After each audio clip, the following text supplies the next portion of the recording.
وہ سزائے موت کے دوران بھی ایک ایسا منصوبہ تشکیل دینا چاہتی تھی کہ اس کا سچ سب کے سامنے آ سکے، لیکن وہ ایسا کیا منصوبہ تشکیل دے رہی تھی یہ کوئی بھی نہیں جانتا تھا۔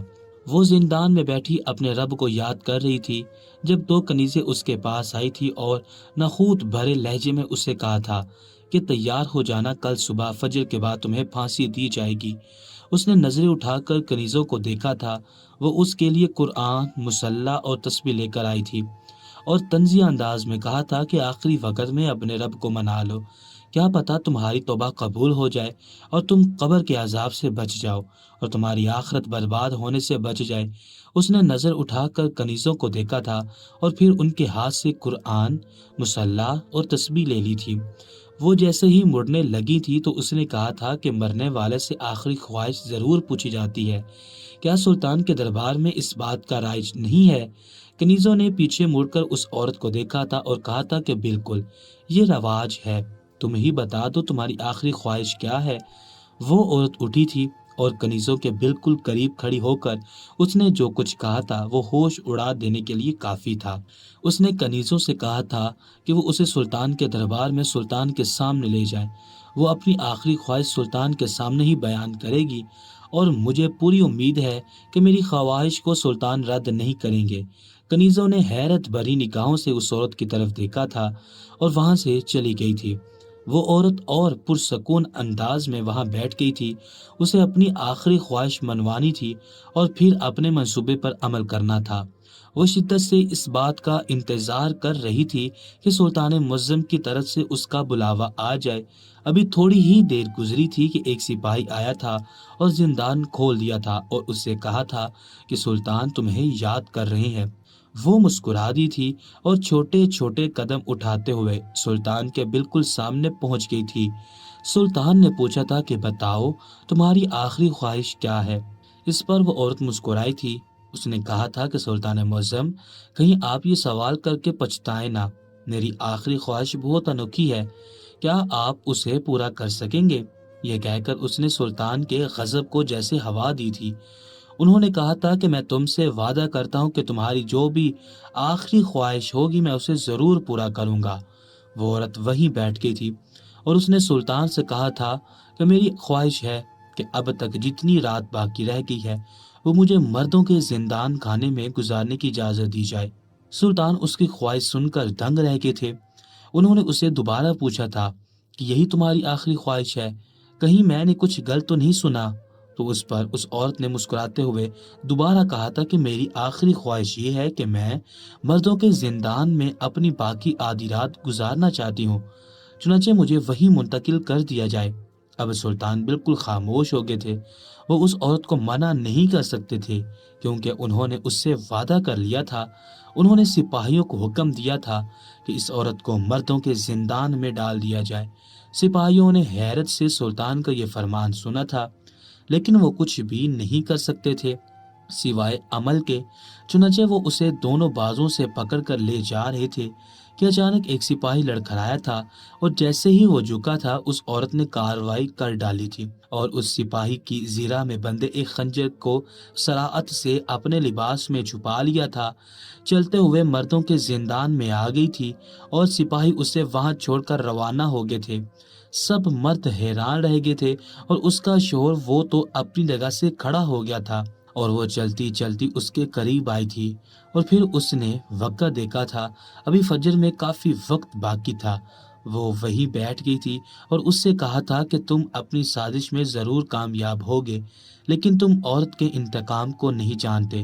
وہ یہ ڈھکے چھپے الفاظ میں نہیں بلکہ ڈنگے کی چوٹ پر پورے زندان میں موجود مردوں کے سامنے کہہ رہی تھی۔